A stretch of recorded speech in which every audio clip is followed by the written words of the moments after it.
Good evening, my dear friends. I welcome you all to the Hindu and the Businessline editorial analysis on August 6, 2022. Friends, we are going to discuss three editorials, one from Businessline and two from the Hindu. The editorial from the Businessline is titled RBI in attack mode. The two editorials from the Hindu, which I am going to discuss, are titled Sticking to Commitments, the first editorial, and A Fresh Opportunity, the second editorial. Friends, let us discuss the three editorials one by one. RBI in attack mode, what does it mean?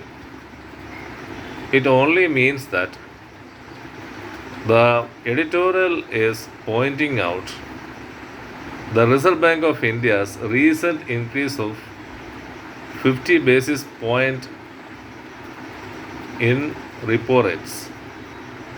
The Monetary Policy Committee of the Reserve Bank of India, which is a panel of members who are deciding on the repo rates and the CRR ratio. These two ratios are maintained for ensuring the growth, inflation, stability.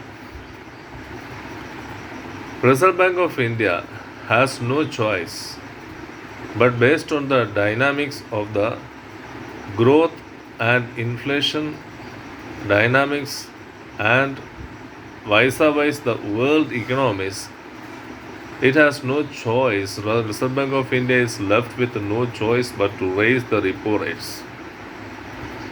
Although the recovery is on its path in India and most of the prices of commodities have come down, however, the inflation target is still at 6.7% for the financial year 2023.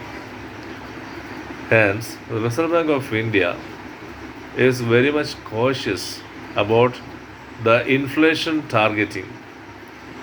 The growth will be hampered if we go on increasing the repo rates like this. However, the MPs is 140 basis points hike since the pandemics had set shows that the Reserve Bank of India is so much wary of its inflation hovering around a very larger figure. The Reserve Bank of India expects that the inflation will come down from 7.1% in financial year 2023 to around 5% in quarter 1 of financial year 2024.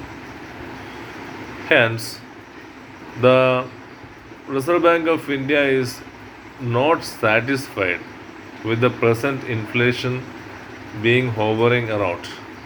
Almost all the major economies of the world, the United States, the European Union, and the English economy, is facing a stagflation kind of situation.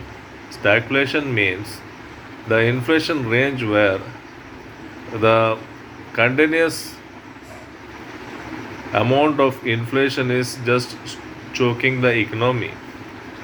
For example, in US, the inflation is hovering around 9% at all times for the last few months. And the inflation has been hovering above 6% in India for the last 6 months. So, the Reserve Bank of India, comparing the growth at 72.2% in financial year 2023 with the inflation targeting, is estimating that although some reduction in manufacturing activities because the financing on the manufacturing activities will decline if the lending rates increase. And with the increase in the repo rates, the lending rates are bound to increase. With the increase in the lending rates, the finance will less and less chase the manufacturing activity. Therefore, the manufacturing activity will come down. However, the repo rate hike is worth taking because at this juncture, if the inflation is also disturbing, it will not be very much smooth go for the consumption. The consumption has to increase. The Reserve Bank of India's Monetary Policy Committee is also wary of the foreign funds exiting the Indian markets. Hence, the current account deficit and the capital account deficit comes from the exodus of foreign funds. Capital account deficit comes from the more and more of the imports over the exports. So these two deficits are just harking on the Indian economy, and along with that, what we have is that the exodus of money, the Reserve Bank of India tries to bring back money into India by luring the foreign NRIs, the non-resident Indians, to invest in debt securities and debt markets in India, and to bring back their money into India with the FCNR B accounts, just like it had done in 2013. And Reserve Bank of India has also opened up rupee for external trade, the internationalization of the rupee. All these measures show that the Reserve Bank of India is very keen on containing, especially the monetary policy of the Reserve Bank of India is very keen on containing this inflation. The world over is doing this. You have seen the Federal Reserve of US is increasing the rates, and the Bank of England in England is increasing the rates. Similarly, the European Central Bank is also increasing the rates. So all the major economies are increasing the rates, hence the Reserve Bank of India is also following the suit. Now friends, let us move on to the Hindu. The first editorial I am going to take up is sticking to commitments. What does this editorial focuses about is that there are energy needs of the country. We need energy. We need petrol, diesel, natural gas, and the coal for our energy needs. Coal is needed for producing electricity. The petrol, diesel, natural gas is required for cooking, and petrol and diesel are required for transportation. These are the energy needs of a country. However, the climate goals are also there. The fossil fuels burning will emit the CHG gases, carbon hydrogen gases, to the environment and produce the presence of carbon dioxide in the environment, and through which the environment will heat up. India, as part of a Paris Agreement 2015, most of the countries forming part of the UNFCCC, that is United Nations Framework on containing the climate change, all these countries had agreed to bring down the level of temperature by 1.5 degrees centigrade by 2100 to contain the temperature within 1.5 degrees centigrade, and the temperature should not rise beyond 2 degrees centigrade. Most of the countries of the United Nations framework on climate change had agreed to it. What is United Nations framework on climate change? The United Nations framework on climate change is an binding agreement among the member countries to contain the climate goals and the reduction of emissions.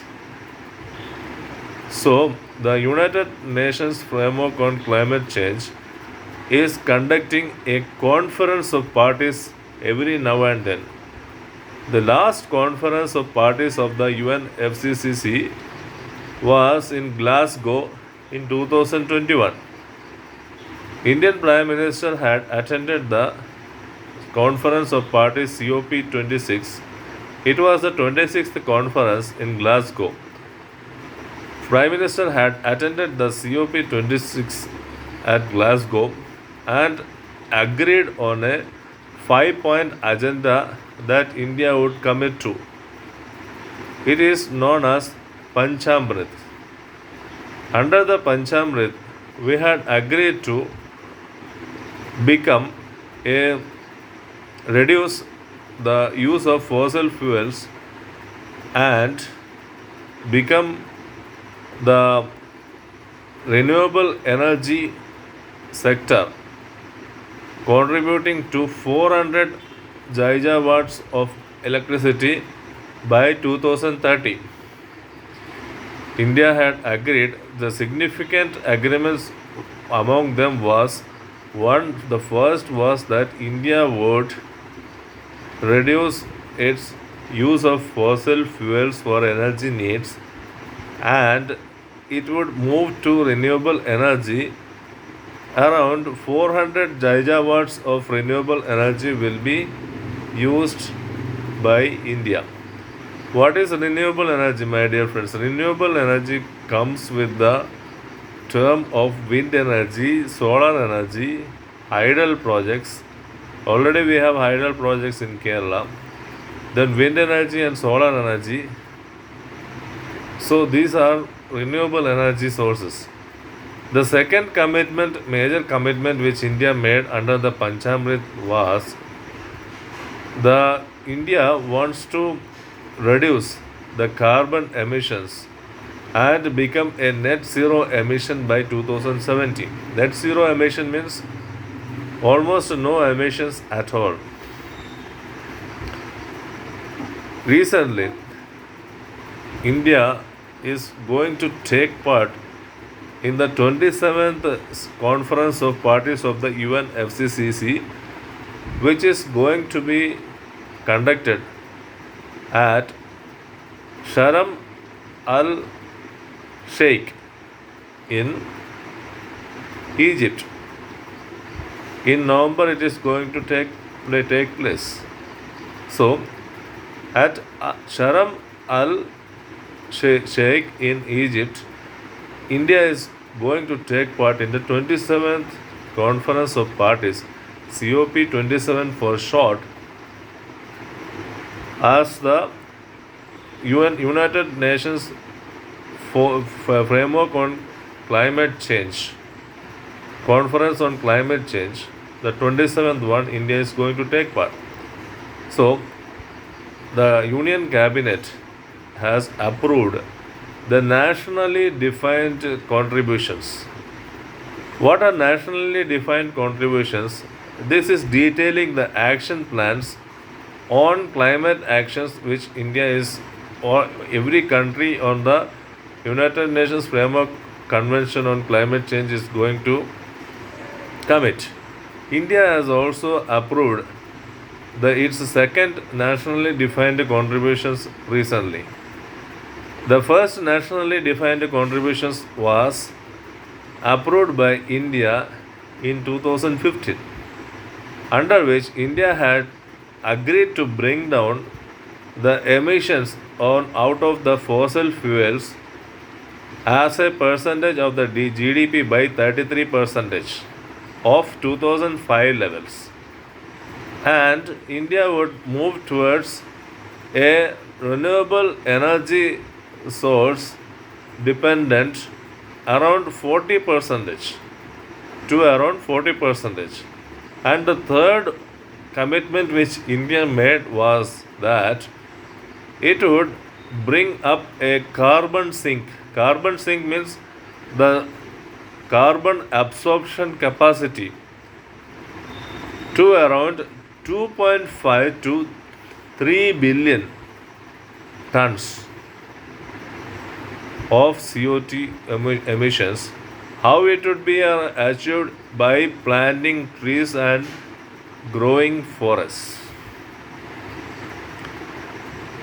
However, nationally defined contributions are there. However, every country just meets at every conference of parties and makes its excuses of not reaching the target of the nationally defined contribution, citing that development would be hampered if the climate goals are kept in focus. India also had blamed the European countries and the US of increasing industrialization since 1850s and contributing major to the climate change and the pollutions in the environment. However, India on its own has accepted to bring renewable energy sources as a solution to this, and net zero emissions by 2070 is a welcome move. Then, moving on to the next editorial, that is a new opportunity. As I have discussed yesterday on an editorial from the Businessline on the private data protection bill, which has been withdrawn. The 2019 personal data protection bill has been withdrawn, citing the reasons that a new bill would be coming up, accommodating the Supreme Court's decision and the guidelines on privacy in Justice K.S. Puttasami's versus Union of India's case. Supreme Court in the Justice K.S. Puttasami versus Union of India had cited certain guidelines, citing that privacy is a fundamental right. Therefore, to align with Supreme Court's decision on Justice K.S. Puttasami's case, the new draft bill on personal data protection would be brought up. That is cited as one reason for withdrawing the 2019 bill. And another reason is that a new draft which would accommodate the Joint Parliamentary Committee's recommendations would be brought up. The Joint Parliamentary Committee did not have the civil rights activities consent or support, because the JPC was always aiming at exempting the state agencies unconditionally from accessing the data of the public. The opposition parties had slammed the JPC on this aspect. Therefore, the JPC is not having a civil rights activist support. However, a 2018 bill by Justice Sri Krishna had the civil rights activist support. Justice Sri Krishna Committee had drafted a bill which gave exemptions to the state institutions from getting consent for accessing the data of the principals. Data principals means the owner of the data for the safety and security of the state. However, in the 2019 bill, this the security of the state is being extended to include of public order, which was opposed by Sri Krishna committee. Justice Sri Krishna criticized the bill 2019 bill because it included the public order along with the security of the state as the scope of the bill. So state agencies can interfere with the data of the public at their whims and fancies is what the reason for slamming the bill. The second reason why the bill was being slammed was that the state agencies had all rights to interfere with the data of the public is one matter. Then the contentious issue of getting the bill extended to such an extent that public order would also come within its ambit was not expected. Therefore, the data protection bill is now not there because it has been withdrawn. We need a bill to protect the personal data.